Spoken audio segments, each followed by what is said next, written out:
To call Sycamore High School's 2025 football season rough would be generous. The Aviators from the city of Cincinnati slogged through a winless 0-10 campaign, failing to score in 5 of those games. You know, they haven't been winning for years. Yet that didn't stop Darryn Chenault from accepting the job as head coach before the season began. I kind of knew the challenges, but I love to build. I don't want anything that was inherited. I want to build it. We had to learn how to practice. You know, week 7, we finally got around to learning how to practice. We had to learn how to put in the work. You know, I think we started buying into the work and putting in the work by week 8. We wanted to bring some toughness and bring a culture of accountability, because the other teams that we play, that's what they have. This is volunteer coach Arryn Chenault, who also happens to be the head coach's nephew. We play against teams who, want to run the ball, be physical. And so that's the thing that we needed to do was definitely, establish that family and toughness of a culture. Patience is everything. And like I said, I thought the kids bought into it. I thought the coaches bought into it. Now we'll reap the benefits coming into this next season. The very fact that Darryn is alive to coach this team borders on miraculous. This is the Big Stories Podcast, where we tell the amazing and inspiring stories from across the Big 12 Conference. I'm Cleon Wall. Darryn Chenault has been given a second chance at life. Every morning I wake up to put my feet on the ground and say quietly, God, use me. So what is he doing with that second chance? Darryn is sharing his story of pain and perseverance while inspiring others to serve their communities. And Arryn, once a gridiron standout for the Cincinnati Bearcats, is a central figure in that journey. We have to help each other. That's what I feel like this country was built on. That's how I was raised, is you help your neighbor. So let's dive in. Darryn Chenault is a husband, father of 2 grown daughters, and has spent more than 25 years as a law enforcement officer. He's currently serving as a community engagement officer for the University of Cincinnati. We get out and we do community policing, community-oriented policing, which I think every police officer should be. It's just engaging with the community that you serve. Beyond his family, Darryn's greatest passion is his part-time role as a high school football coach. My oldest, I tell this jokingly, my wife still gets mad when she was born. She was born on a Friday night. And I was a defensive coordinator for Princeton. And I looked at my wife and looked at my kid and said, is everybody okay? The baby cried. Sherry said okay. And I took off to go coach a football game. Darryn has been coaching high school football in the Queen City since wrapping up his college playing days in the 1990s. My old high school coach, Gus Doros, he was like, come down to Roger Bacon, which is another great Catholic school here in Cincinnati, and start coaching. And right then and there, and I fell in love with coaching because it was more about the kids. It was more about pushing the kids and having them succeed.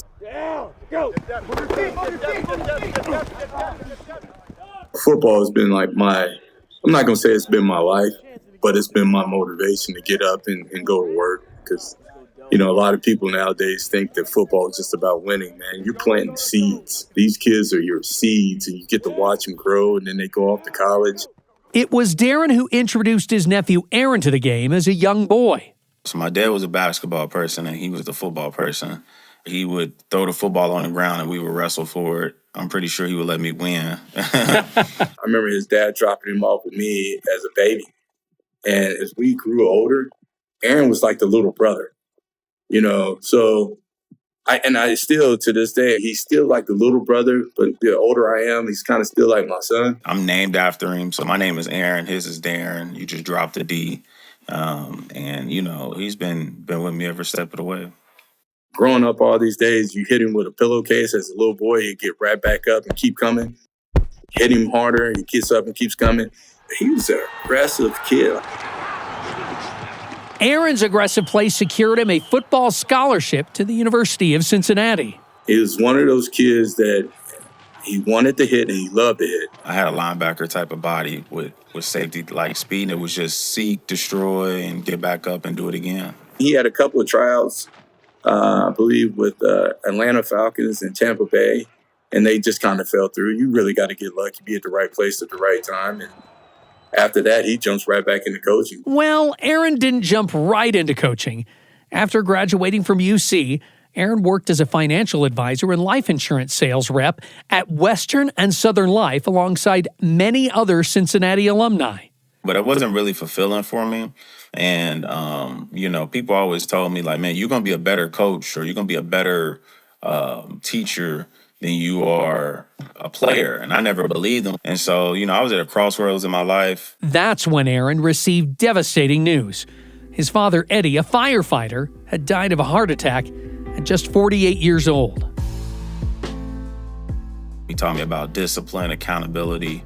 And I was just starting to trust my dad. I was seeing the fruition of some of his words and messages that he used to give me. So when I lost him, I kind of lost my guide and my best friend. And so when you lose somebody like that, you lose that sense of purpose and you lose that sense of, motivation almost for a time period. And, it was very hard on me. I think the one person that I got to mention who really got me through that was she was my girlfriend at the time, but my wife now, Nicole, Chenault, she was there for me every step of the way. And it was kind of like God took somebody away and introduced somebody to my life now, which she's been with me ever since. And we married now with 2 kids. So, I think without God and my family, Lord knows where I would be. At that time, my dad had passed away, and he always said that. He was like, man, you're going to be a really good coach. You see the game in a different way. And so I just went back to school, got my teaching license in special education. And Arryn started coaching football, just like Uncle Darryn. Were you kind of the inspiration to get into coaching? If I told you I was the inspiration, he'll probably tell you otherwise. The two even squared off on opposing sidelines. Then one day, Darryn noticed something wasn't right. He felt exhausted all the time, chalking it up to age until he tumbled down some stairs at work. That fall was a wake-up call. He left work and went home where his wife, a nurse, noticed his breath smelled sweet, a telltale sign of diabetes. Concerned, they headed straight to the University of Cincinnati Hospital. Next thing I know is, a doctor's coming in and we need to he needs a kidney transplant. I get emotional about it to this day because I'm the guy used to helping people. Being a cop, being a coach, I'm the one going to help, not the one needing help. So for me, it was a blow. It was a devastating blow. It really hit the family hard, because, he's the leader of our family. I lost my mom and my dad at an early age. And so if I'm speaking honest, I just thought it was my turn, because I miss my parents every day. I miss that household I grew up in every day. So I thought it was just my turn to go home. Darryn then put those thoughts into words and voiced what he'd been feeling to his family. I have the sweetest daughter who's just so innocent, nothing like me, just the flower, the angel. And she snapped at me. She kind of gave it to me. And then both of them, my daughter and Arryn, kind of chimed in. And then my wife is staring at me. And for that moment, it's like, everybody get out. Just get out. And I remember sitting there thinking to myself, damn, they're right. I've been talking this, let's win, let's sacrifice one another. And here I'm too stubborn to take it. So, yeah, things started taking off from there. That's when his family and organ donor advocates began spreading the word. Darryn needed a new kidney, and they were searching for potential donors. Local newspapers and TV stations picked up the story, amplifying the call for help. But Darryn made one thing clear. He didn't want any of his family members to be donors. I almost kind of threatened my daughters, like, y'all better not go do this because I want you to live your whole life. And same thing with Arryn, don't do this. But they got their minds of their own. He wouldn't let me sign up at first. He wouldn't let me do it because he felt like, with my dad passing, he didn't want to put me in any harm's way. And I respect it, I get it. But, to his benefit, him and my dad always taught me, when people are in need, you should help them. So, I signed up anyways, did the medicals and all that stuff and did the blood type, and I was a match. The first person Arryn called was his Aunt Sherry, Darryn's wife, who broke down in tears. He reached out to Darryn as well. And he goes, I knew it, Uncle Darryn. I'm a match. If I'm in my feelings right now, a part of me just dropped because I'm supposed to be taking care of him after all the stuff that he's been going through with losing his dad at a young age. And now he's the guy stepping up to, save me. I can't explain that. I remember him was like, "You not happy? You're not saying anything." And I was like, Arryn, make sure you go home and talk to your wife, because he has 2 little babies himself. And, heaven forbid they grow up and they need something. He already gave it to me. These are all the thoughts that are going through my mind. I looked at the lives of my cousin, Kennedy and Sydney, his daughters, and I didn't want their life to be like mine. I didn't want them to grow up without a parent, because like I mentioned earlier, it was hard, when I lost my dad. So I just didn't want their lives to be like that. I understand how important he is to them as young ladies, and he's very important to me too. But, as your children, it's just a different dynamic. So I really wanted them to have a father so that he can walk them down the aisle. So I can be there every step of the way too. When did you finally come to the determination, yes, I will accept his kidney? I always get up at 3:30 to go walk. I take these long walks. If I'm being honest with you, that's my church. I'm coming to the end of my walk, and I look up in the sky, and it's a shooting star there in Westchester. And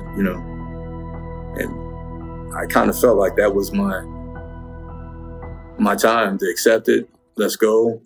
A surgery date was set for summer 2023, and Darryn said it felt just like a high school football game day. My family's on the right. My wife, my daughter, my sister. And on the left of me is Arryn, his wife, and a close friend of theirs. And we hit the elevator door, and I look over my shoulder, and I'm looking Arryn dead in the eye. And Aaron's staring right back at me and shaking his head like he's coming out of a tunnel to play a football game. Like, we got this. I just remember him just like, man, we ain't losing today. Get your head right, Uncle Darryn. We winning this. And this is 4:30 in the morning. I see that. And how do you back away from that? Right there, that's good. It's more likely. The surgery was a success, and when Darryn woke up from anesthesia, he felt better than he had in years. When I opened my eyes, I saw nothing but shiny, clear, brightness, wonderful, just wonderful. I kept asking Sherry, like, where's Arryn? I need to see Arryn. And she put Arryn on the phone. And, I got Arryn on the phone. This upbeat guy is breaking down on the phone. And I knew right then and there, like, yeah, you guys, somebody take me down there or he's got to come up, because I think Arryn just realized at that time what he did for me. And when they wheeled Arryn upstairs and he came in the room, and it's Arryn, my daughter Sydney, my daughter Kennedy, and my wife on the right, the sigh of relief is like, man, we did win. You are right. You guys, everybody in this room is right. And that, I think once everybody got in that room, that immediate family got in that room, and words can't describe that. It's very fulfilling. My dad used to always talk about what you want your legacy to be. And he used to tell me that, it's not going to be on the football field. It'll be something you do off the field. So, just fulfilling what my dad kind of instilled in me. And, I just want to continue that legacy that he had, and there's no other way to do it with his brother. About a month after surgery, Darryn told his wife he wanted to head down to the football field at Lakota East High School and coach his defensive players. And she looked at me, she was like, I'm not taking you to practice. Like, yeah, you got to take me to practice.